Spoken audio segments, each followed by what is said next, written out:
going on, people? Dasati out here in Singapore, and as always, thank you so much for being with me on this night owl journey. The podcast has been a labor of love, definitely. It's been time intensive, it's been intellect intensive, it's been very, very spiritual for me. And I thank you guys for being a part of this journey, even if you are just listening from across the sea somewhere, or if you've actually taken the chance to write to me and make a comment or contact me directly. Like, I appreciate all of that. This is what community is about, and I really try my best to make sure that everyone knows that this is a safe space and that I'm just voicing my opinions.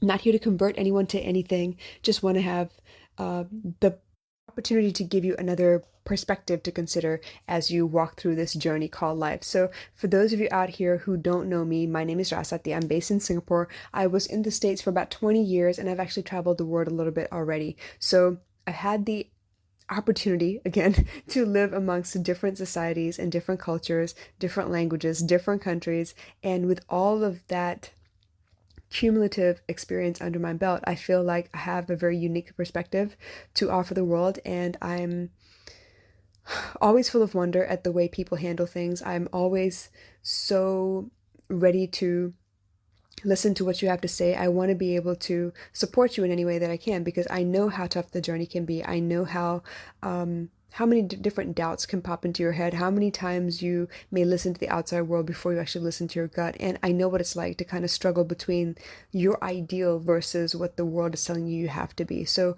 I want you guys to feel comfortable enough and safe enough to be able to ask whatever you want to ask, and to listen in if you just need reprieve from the world and maybe a different perspective that possibly opens up your world a little bit, opens your horizons a little bit, so you have more space to become who you want to be. So that being said, I kind of want to talk to you about the fact that I think that when someone is loved well, that there is a magnificent change that starts to occur. It's almost like you go from this community or this family where, you have everyone's opinions plus yours, not always being able to be heard or seen or appreciated the way that you would like.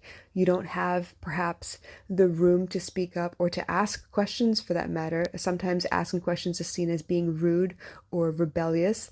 And I also know what it's like to want something so badly, to ache for something, to yearn for, affection or for acceptance or respect, and then not being able to get it. So what I've realized is when people are well loved, right, they tend to open up in ways they never actually expected. We go through this life where there's so many rules and regulations. You have your family culture, you have the culture of your religion, you have the culture of the country you live in and the race you were born into. You have, societal norms and education expectations. There's just so much just put on you, and you never know which one is right or wrong until you realize that there is no right or wrong. There's only just what works for you and what doesn't work well for you. So in that regard, I think the feelings that you have are very, very important. It's the way your spirit communicates with you and tells you, yo, this doesn't feel good, I don't like this, get away from it, or change it if you can. But to that extent, right, with all of those expectations put on you, you tend to doubt yourself and not trust that you can or are capable of making the right decisions or good choices. And then good is just subjective, because it depends on who's telling you what is good and how they're defining it, right? But for me, what I've learned is I went through all of that. I fought with my mom and dad thinking that, I knew what I needed in life. And then they told me, no, you don't know what you need in life. You're too young to know all these things. And then so I tried it their way and found out the hard way that a lot of what they wanted for me didn't fit who I was as a being. It didn't fit who my spirit actually was and how my spirit actually wanted to express itself. So as much as I wanted to become, a science-based job holder, I don't know what else to call it, I was actually more of an artist. I have been a dancer for a great many years. I love to create things. I love to teach. I love to express myself with fashion and with art and with makeup and with face paint and mehndi and all kinds of stuff. So I'm a very expressive creature. I feel like my feelings kind of run my life, and I'm okay with that because I know that everything has a time and a place, and it's not that I'm holding on to any one feeling. I just allow it to wash over me and teach me what it needs to teach me, and then it's gone again and it's on to the next feeling. So for me, right, I realized that trying to fit into societal norms, trying to do it by the book, the straight and narrow, whatever you want to call it, it didn't work for me. And I ended up fighting a lot and rebelling a lot because it didn't feel good to me either. I felt like I was being repressed. I felt like I was being pushed into a corner and kept there against my will. And it was hard for me to figure out what I wanted to do. So then when I wanted to branch out, right, the minute that I got into college, I was staying on campus, away from my parents, away from family, away from any authority figure who had ever taught me anything or tried to guide me on my path. And when I got to college, suddenly all of these decisions were left up to me, and I had to figure out what works and what doesn't work. So, am I a morning person or am I a night person? Am I the kind of person that eats regular meals, or do I snack throughout the day? Am I the kind of person that needs 8 hours of sleep, or can I run off of 3 or 4 and then nap during the day? Like, all those things I had to figure out for myself. And even then, some of them I'm still figuring out because my body is forever changing. But like I said, I used to second guess all of my decisions. I wasn't sure if I knew what it was to choose the right friends or make the right decisions to keep the friends or be myself and then let the friends come and go because they either liked who I was or they didn't. A lot of it was spent trying to fit in because I didn't want any friction in a place where I was unfamiliar, where I didn't know who the authority figures were. I didn't know who I could trust or couldn't trust. And so I did a lot of fitting in even after I left my home.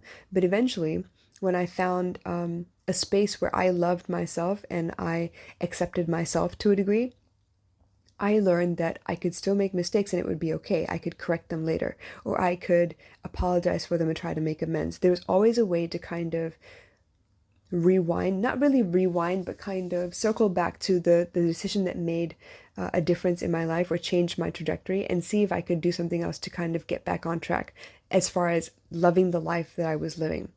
Eventually, I found someone that I thought loved me. And when I met that person, and in the beginning phases, that whole honeymoon phase, yes, absolutely, I felt powerful. I felt like he believed in me. He loved who I was. He was encouraging me to, go out there and do what I got to do to get the degree and build the lifestyle that I wanted. But as time progressed, I started seeing pieces of his preferences and what he wanted of me, what he expected of me, and it didn't jive with what I thought I wanted for myself. So eventually, I had to part ways with him. And as much as I tried to cling on and stay as close to him as possible, because I couldn't bear the thought of giving up something that I spent so much time building. I tried to hold on really tight, and it just broke that much faster, and we had to walk away, we had to part ways. So then came my ex-husband, and I tried again, thinking that, they loved me, they accepted me, they were excited for the life that lay before me, and I thought that I could go ahead and spread my wings. But as I started to spread, they would show me what their preferences was again, their expectations were again, and it was more often than not a situation where I needed to serve them first before I could do anything for myself. So that became a problem eventually as well, and I became so dependent on him that I didn't know how to do for myself, and I had to teach myself all over again. So here I am in a situation where I've built the kind of space that I need for me to grow, and I have created the kind of atmosphere where I have friends and family that love what I do, trust me to know what's best for me, and allow me to make those decisions, which means if I make a mistake, it's on me. If I make a decision and it's a success, that's also on me. So I really think that there is a lot to be said about having a safe space where you are free to make mistakes, where you're free to trial and error your life the way you're supposed to. A lot of times when we want the space to try something because it's in our heart to try it, there's someone out there that's going to say, oh my gosh, that's a stupid decision. Why the hell would you try and do that? Oh my gosh, how dare you attempt this because it's not something someone of your place in society should be doing. How dare you wear this? How dare you photograph yourself that way? Even recently, I had a situation where someone said, oh my gosh, who put that idea into your head? Because that's completely stupid and preposterous. You should try this instead. No matter what you do, right? Someone's going to have something to say. So what I discovered was I had to like my decisions, and nothing else mattered beyond that. If I like the decision and it's what I want to do, I'm going to try it. If I screw it up, I have no one else to blame. If I succeed, I have no one else to credit. It's just on me. And that gave me so much more space and so much more freedom for my own creativity. I have tried and failed so many times. I have made food that sometimes is fantastic and delicious and sometimes has too much salt and I have to fix it on the back end. Sometimes it's undercooked. Sometimes it's burnt on the outside and frozen on the inside. I've had that happen before. I fucked up a couple of turkeys doing that. But the point being that when you have the freedom to make those mistakes, you don't spend so much time trying to recover from the mistake. You actually get back on the horse right away and try it again. If you had someone who dramaed out the fact that you screwed up and wants to beat it over your head and tell you, oh my gosh, why didn't you have more common sense? Are you book smart or street smart? Were you born in a barn? Education is the foundation for everything. Why is it that you are uneducated in this matter? And why is it that you can't figure this out? Are you stupid? Are you dumb? Like, I've had that happen before. And when I don't have those extra voices telling me all those things, I get back on the horse faster. I don't have to sit there and wallow in my own self-pity or worry about the fact that, oh my gosh, they have a point. Maybe I am stupid. Maybe I should never do this again. Because I've done that too. But the point being that if I do that, I'm wasting my time. And so it came down to a matter of, am I going to keep people around me that cheer me on? Am I going to keep people around me that are yes men, that just say yes to everything I say? Am I going to keep people around me that have nothing but criticism? No matter what I do, they have a problem with it. Who am I going to surround myself with? What will my life become? How will I find a way to be happy with my own decisions if I always have echoes of everyone else's opinions around me? So I had to create that space for myself. I had to stop advertising what I was going to do before I did it. So what I would do instead was I would choose the decision, I would do the action, whatever the case may be, and then after the fact, I would tell my closest friends and family and say, hey, you know what, I tried this, it kind of backfired, it didn't work so well. So in that regard, I was not really failing. I was actually failing forward. I was learning towards something. I was finding a way to be happy with my own decisions so that I could continue learning the best way I knew how. So like I said, there's something to be said about having a space where you are loved unconditionally, where you are allowed and supported through your trial and error process, because I think it's crucial that you have one of those for anything that you venture out into in life, whether it's trying new fashions, whether it's creating fashion, maybe it's design, maybe it's trying to sing or rap, maybe it's creating music production, music editing, maybe it's something to do with filmography and you want to do color correcting or color grading. It could be anything, honestly. With every new piece of information you learn, there is a trial and error process as you try to apply it to your life. Even if it comes down to something as simple as time management. When I first started this business, I thought I had to have a 9 to 5. And then I was like, oh my God, what am I thinking? I own this business. This is my business. And I have people in different time zones. I can make my office hours whenever the hell I want, as long as I post them somewhere so people know when they can approach me, when they can't. So it was up to me.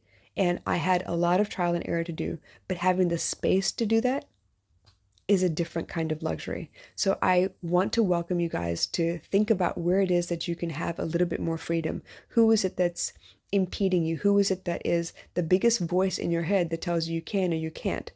Because if you can find a way to quiet that voice, I'm not saying silence them, but quiet them, then you can actually listen to your own intuition and trial and error your way to success.